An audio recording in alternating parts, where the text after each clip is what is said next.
lot of folks are implementing TLS versions and giving themselves a false sense of security because they're not even verifying that they either are using these versions or if they even turned on. The other part to that equation too is that even with these versions turned on, if you're not deprecating the unsecure versions like the SSL v3 or the TLS 1.0 of a lower level of security, then there's still applications out there that can select this because you didn't do anything about it.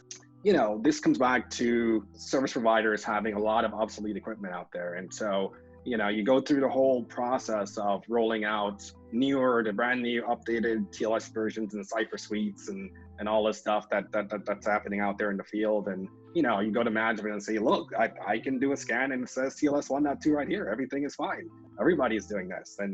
And then you actually do TLS monitoring of device connections to your, you know, Apache or your Tomcat servers. And you notice 50% of your stuff is still using TLS 1.0. So what did you really just do?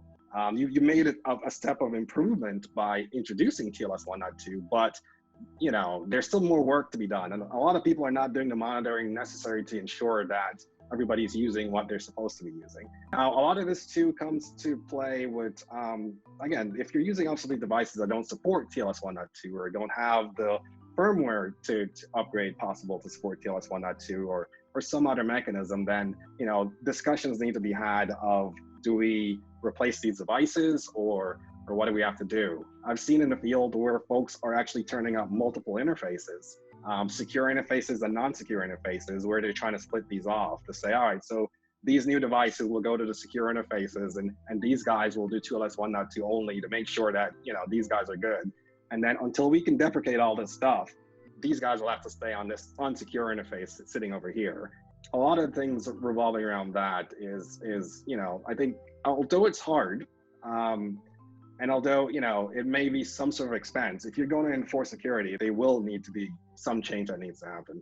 I know a lot of folks don't feel like muddying the waters with the customers and don't want to have that conversation with the customers about having to get new devices and all this stuff going on here. But, you know, if it's not supported, it's not supported. And a line needs to be drawn in the sand of what you're going to do.